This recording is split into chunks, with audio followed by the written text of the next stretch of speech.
Realtree's Midwest Whitetail is brought to you by Cabela's, Easton Arrows, Frigid Forage, Fuse, Grizzly Coolers, Hoyt, Hoyman Tree Saws, Muddy Outdoors, and Realtree. Day 21, November 9th. The wind kind of messed us up this morning. We had plans of going to a different stand because the forecast last night was for north winds today. This morning, pulling up the weather forecast, they showed southwest switching to west. And that wasn't going to work at all for the spot that we wanted to go to. So we came back to the same stand that we were in yesterday morning. Well, once we get up to stand height up in the tree, we have north wind. So, unfortunately we would switch, but there's not the other tree's not set up for filming out of. We would have had to brought the camera base or the camera arm base with us to put into the tree, and we didn't bring it because, the forecast said west wind. So we're sitting here with fairly marginal wind on this spot. It could still work. I've hunted this stand before on north and northwest winds. It's by no means ideal, but there's enough deer that come from the west and come from the north that we're not messing everything up. Most important thing is to be in a good stand with the right wind. Dang, I don't like this. But we'll see how it plays out. I mean, now that it's not gusting, it's blowing a little bit slightly different direction. Never trust the weather forecast. That's my tip for the day.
Whew.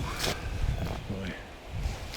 This morning couldn't have gone a whole lot worse. At least we didn't fall out of a tree stand. That's about the only thing we could have done that would have been worse than screwing that up the way we did. It's the little things that catch up with you that make or break the hunt.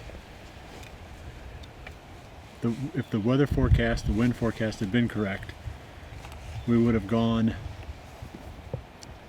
to that stand on the doe bedding ridge right off the bat. Forecast was wrong, so we went to the skinny plot.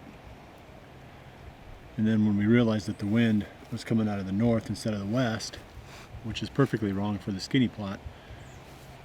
We got out of there, but we didn't have the base for the camera arm to go into the tree that we wanted to go into, that I just put up a couple of days ago.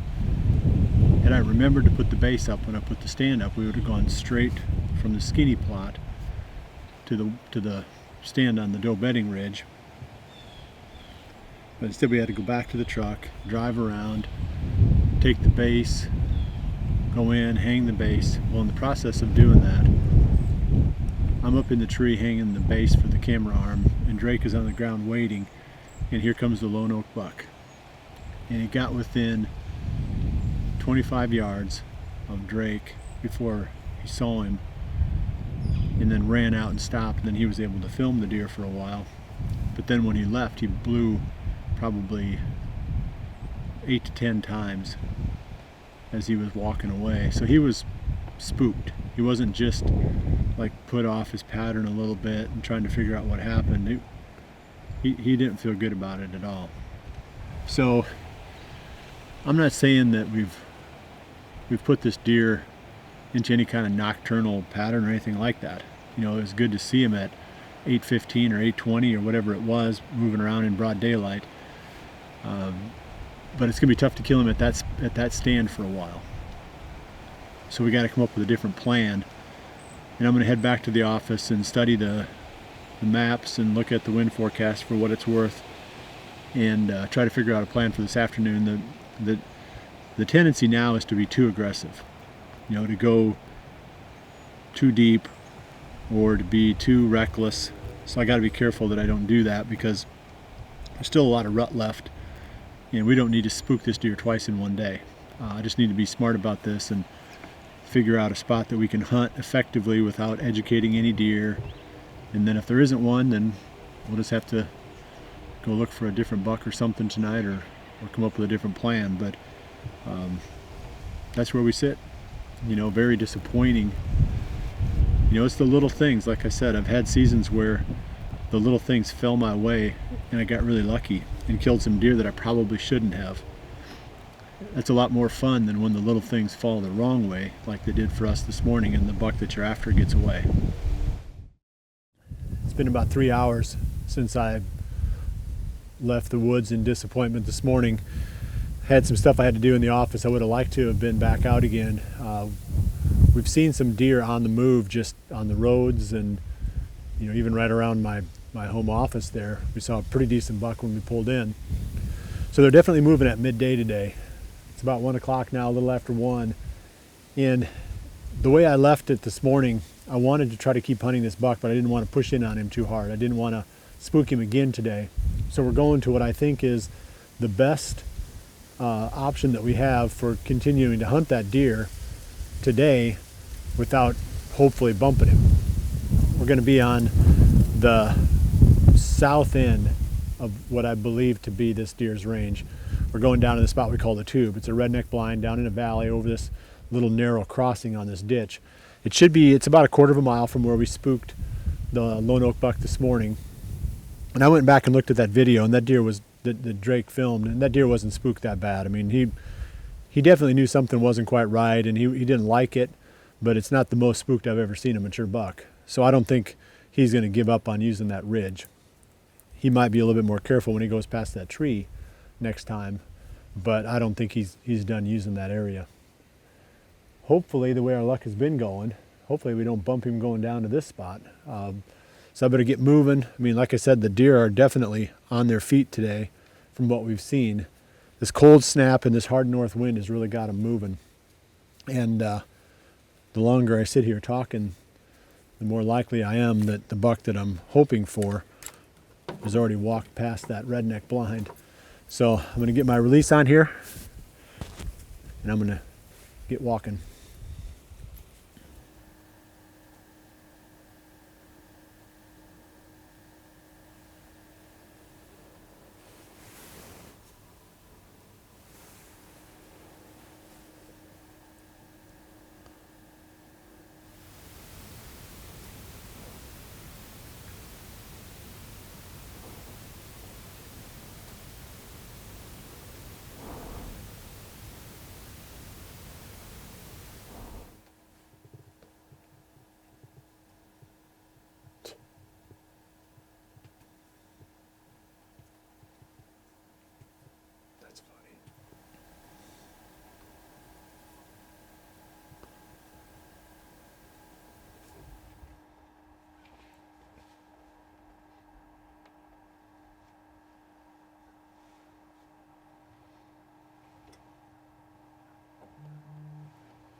we ended up seeing a decent number of deer down here at the tube. The probably the highlight for me was the 2 fawns and the 1.5-year-old buck that walked almost underneath the blind. I thought that was pretty cool. It just showed how effective this setup is, because the wind is swirling down in here, and we keep the windows closed except for a crack, and then we run the ozonics, and those deer didn't pick up anything. If we opened a window, we did mess around one time and opened a window up wide, and they got a little bit funny, but they were 5 yards away. We did see some cruising bucks. We saw one chase that I don't know if we caught that on camera or not, but it was a ways off. So not quite as much rutting activity as what we'd hoped for. We still got probably half an hour left here.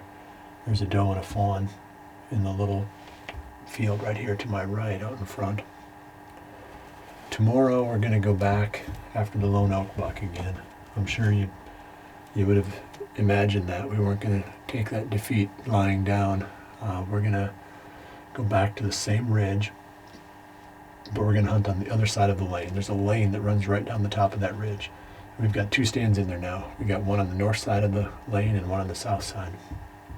When we tried to hunt this morning was on the south side, which sets up for a north wind, and if the wind forecast is correct, we should be able to hunt the one on the other side. I don't think he was spooked very bad. I believe that if a hot doe goes through there, or if he thinks there's one there someplace, he's going to come through again. It's just that time of the year.